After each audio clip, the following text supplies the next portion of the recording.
వాళ్ళని చెప్పి వాళ్ళు చెప్తున్నట్టు ఇన్ఫాక్ట్ వాళ్ళు చెప్పిన సందర్భం ఒక్కసారి ఇప్పుడే కనుక ఎవరైనా చూడే ఉంటే కనుక వాళ్ళకి అప్డేట్ చేసే ప్రయత్నం అట్ ద సేమ్ టైం ఒక్కసారి ఆ మహిళ మాట్లాడిన మాటలు వినండి, కీన్గా అబ్జర్వ్ చేయండి. చాలా క్వశ్చన్స్ రైజ్ అవుతున్నాయి. ఒకసారి మహిళ మాట్లాడిన ఆ బైట్ చూద్దాం. ఆ రిక్వెస్ట్ నిమిలో మీరు లైన్లో ఉండే ప్రయత్నం చేయండి. చెప్పి అంకుల్ ఇల్లు కట్టేటప్పుడు అంకుల్ అన్ని ఫ్యామిలీస్ ఉన్నాయి, ఓన్లీ ఫ్యామిలీస్ ఇవ్వండి, బ్యాచిలర్కి ఇవ్వండి. అమ్మ మేము మధ్యలో ఇక్కడ కింద ఫస్ట్ ఫ్లోర్ మేము ఉంటే ఫ్యామిలీకి వస్తాం, మేము ఉంటాం, ఎవరికేమో. ఎందుకంటే ఆల్రెడీ పైన జరిగింది, కొన్ని రోజులు జరిగి మేము చెప్పేసినాము. చెప్పినాక సరే అమ్మ ఒక 1 year అగ్రిమెంట్ రాయించుకున్నా, తర్వాత అంతా క్లోజ్ చేస్తా. పైన మాకు తెలియదండి, అందులో చాలా మంది రాత్రి వచ్చి పక్క వాళ్ళు చెప్పిండ్రు, వచ్చి పోయిందమ్మా అయిపోయింది, ఒక 1 year అగ్రిమెంట్ ఉంది, అది అయిపోయినాక క్లోజ్ చేస్తే మీకు ఏమి ఇబ్బంది ఉందో అన్నాడు. మళ్ళీ ఏదో విధంగా జరుగుతుందని పక్క వాళ్ళందరూ చెప్తారు. అట్లా యాప్ల ద్వారా రూమ్లు ఇచ్చి ఎవరికి పడితే వాళ్ళకి ఇట్లా ఇస్తూ ఉంటే, ఎక్కడి నుంచో వచ్చిన వాళ్ళు ఇలాంటివి చేస్తూ ఉంటే కాలనీకి కానీ ఫ్యామిలీస్కి కానీ ఎలా మేమన్నా ఆ రోజు రాత్రి ఫ్రైడే నిద్ర లేదు, శనివారం నిద్ర లేదు, సండే నిద్ర లేదు. అందరు భయపడకుండా ఎట్లా కూర్చున్నారు తెలుసా? ఇంట్లో అప్పుడప్పుడు వాళ్ళు పని మీద బయటకు వెళ్తారు, లేట్ వస్తారు. ఎంతవరకు కరెక్ట్?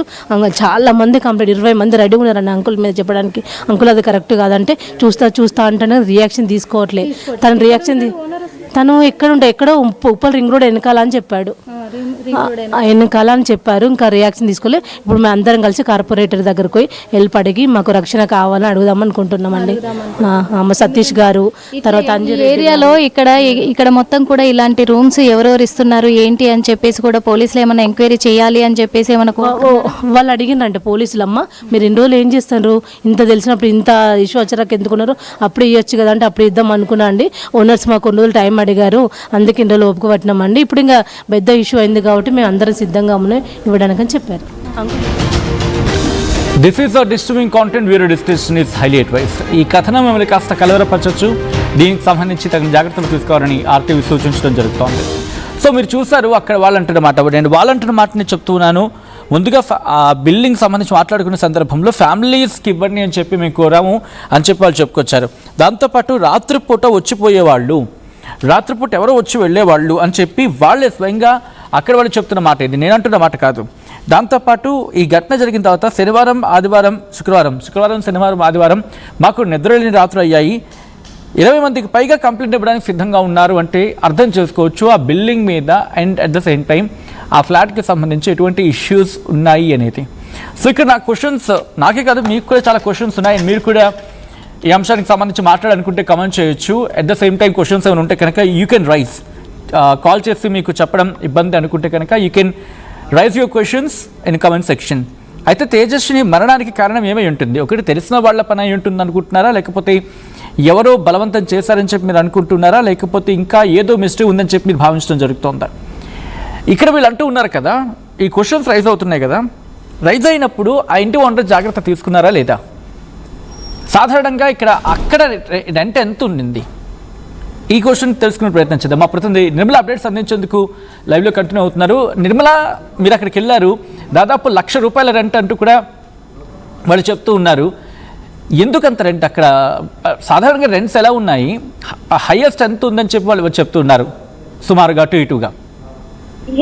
సచిన్, అక్కడ మాత్రం అందరికీ కూడా షాక్ అవుతున్న విషయం ఏంటి అంటే కూడా వీళ్ళు రోజుకి 3,500 నుంచి 3,500 రూపాయలు చెల్లించుకుంటూ, అంటే నెలకి ₹1,00,000 చెల్లించుకుంటున్నారు అని అంటే వీళ్ళకు అంత రెంట్ పెట్టి చెల్లించాల్సిన అంత అవసరం ఏమున్నది?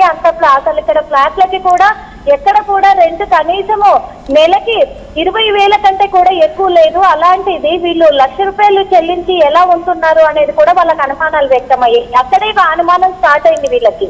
ఇంకొక విషయం ఏంటంటే కూడా ఇక్కడ పోలీసులు కూడా ఇక్కడ తేజస్విని ఆల్రెడీ సాఫ్ట్వేర్ జాబ్ కి ఆమె రిజైన్ చేసి వచ్చేసింది 6 నెలల క్రితమే బెంగళూరులో.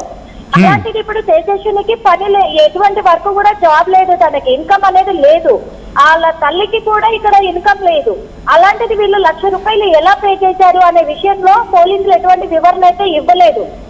ఇంకొక విషయం ఏంటంటే కూడా వీళ్ళు చెల్లించిన డబ్బులతో పాటు వీళ్ళు ఇక్కడ ఏం పని చేస్తున్నారు, వీళ్ళకి డబ్బులు ఎక్కడి నుంచి వచ్చాయి, ఇటు తేజస్విని అకౌంట్ లో కానీ తన తల్లి అకౌంట్ లో కానీ ఏమైనా డబ్బులు ఉన్నాయా లేవా, ఒకవేళ వాళ్ళ అకౌంట్ కి డబ్బులు వస్తే ఎక్కడి నుంచి వచ్చాయి, ఈ అకౌంట్ కి డబ్బులు, ఈ వివరాలు ఏవి కూడా పోలీసులు వెల్లడించలేదు ఇప్పటి వరకు కూడా.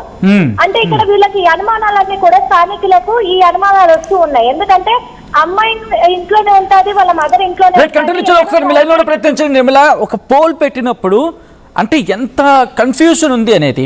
తేజస్విని మరణానికి కారణం ఏమేమి ఉంటుందని చెప్పి ఆర్టీవీ యొక్క ప్రశ్న ప్రజల ముందు ఉంచితే తెలిసిన వాళ్ళ పని అయి ఉంటుందా అంటే కనుక దాదాపు 30% మంది చెప్తూ ఉన్నారు. అండ్ ఎవరో బలవంతం చేస్తూ ఉండొచ్చు, లేకపోతే అటువంటి అనుమానాలకు సంబంధించి దాదాపు 30%. ఇంకా ఏదో మిస్టరీ ఉంది, ఇది కాస్త ఏదో మిస్టరీ ఉంది అనేది కొంచెం ఎక్కువగా కనిపిస్తుంది రెండింటితో కంపేర్ చేసుకుంటే. అంటే ఏదో బిహైండ్ ఇంకా ఏదో ఉంది, ఏదో తెలియదు ఉంది. తల్లి పని అయి ఉంటుందా? As of now biggest question mark. అయితే ఇదే అంశానికి సంబంధించి తల్లి కూడా రియాక్ట్ అయింది. తేజస్విని తల్లి ఏమంటూ ఉన్నారు ఇప్పుడు చూద్దాం. ఒకసారి డోర్ ఓపెన్ చేయండి అమ్మా, ఒకసారి చేయండి తల్లి. ఏ ఒక్కసారి అమ్మా, మిమ్మల్ని ఎక్కువ ఏం మాట్లాడిచ్చాను నేను. అంటే ఎన్ని రోజుల క్రితం వచ్చారు మీరు ఇక్కడికి? దానికోసమే నాకు తెలీదు అని చెప్తా ఉంది తను, నేను చెప్పను అంటుంది. అంటే కనీసం ఎన్ని రోజుల క్రితం వచ్చారు మీరు? ఏమైంది పాపకి అడుగుతున్నాను తల్లి.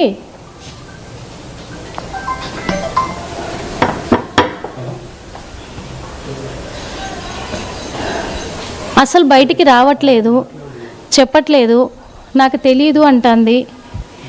ఎక్కడి నుంచి వచ్చారు కనీసం తెలుసుకుందామన్నా కానీ నాకు మైండ్ బాగలేదు, నాకు టెన్షను అంటుంది. ఏంటి అసలు ఏం జరిగిందనే కోణంలో కూడా తెలియట్లేదు. ఒకసారి అమ్మా, ఒకసారి డోర్ ఒక్కసారి తీయండి తల్లి, మిమ్మల్ని ఏమి ఇబ్బంది పెట్టము. నాకు నోరు రాదు, నోరు లేదు. ఒక్కసారి ఏం లేదు, చెప్తారా మీకు తెలుగు రాదు, ఇంగ్లీష్ రాదా? అలా కాదమ్మా. నాకు మీరు ఎన్ని రోజుల క్రితం వచ్చారు? మీ న్యూస్ నాకు రిలేషన్ లేదు.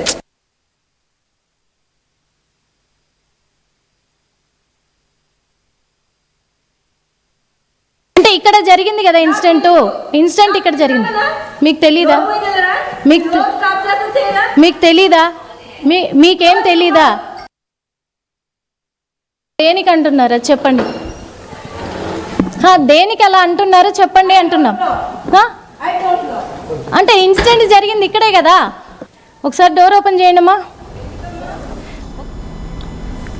రైట్, అది మా ప్రతినిధి నిర్మల తల్లితో మాట్లాడే ప్రయత్నం చేసినప్పుడు ఎక్కడ కూడా కించిత్ పశ్చాత్తాపం, అయ్యో కూతురు పోయింది అనేది ఎక్కడైనా ఆవిడ మాటల్లో కనిపిస్తూ ఉంటా.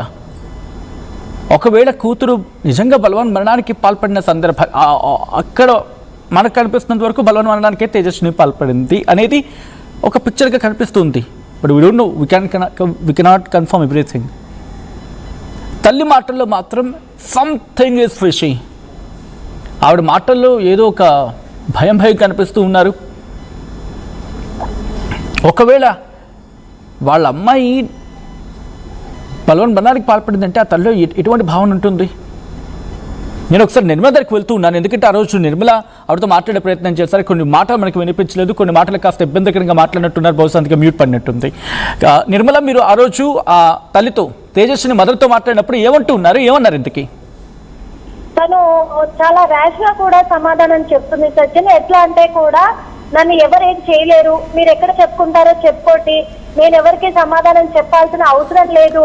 ఇంకో విషయం ఏంటంటే మరి ఇక్కడ చుట్టుపక్కల ప్రాంత ప్రజలు కూడా వీళ్ళంతా కూడా భయప్రాంతాలకు గురవుతున్నారు, మీరు కొంచెం క్లారిటీ ఇస్తే వాళ్ళు కొద్దిగైనా ఊరటగా ఉంటారు అని చెప్తే కూడా విషయాన్ని చెప్పడానికి తను సత్యం మీద నిరాకరించడమే కాకుండా అలా భయపడే వాళ్ళందరినీ కూడా ఇలాగే ప్రాణాలు తీసుకోమని చెప్పండి, అదే చెరువులో దూకమని చెప్పండి, నాకేం అవసరము, వాళ్ళకి నేను ఎందుకు చెప్పాలి సమాధానము అని చెప్పేసి కూడా చాలా నిర్లక్ష్యంగా చెప్పడం జరిగింది. డోంట్ టాక్ రబీష్ అంటూ కూడా చాలా గట్టిగా వార్నింగులు కూడా ఇవ్వడం జరిగింది. అదే విధంగా ఇంకా మనం ఏదైనా అడిగే ప్రయత్నం చేసినప్పటికీ కూడా పెద్దగా సాంగ్స్ పెడుతూ సినిమా సాంగ్స్ పెట్టి సౌండ్ ఎక్కువగా పెట్టేసి కూడా నిర్లక్ష్యంగా కూడా వ్యవహరించడం కూడా జరిగింది. ఆ రోజు చాలా వరకు కూడా తన ప్రవర్తన ఇక్కడ మన ఆర్టీవీతోనే కాదు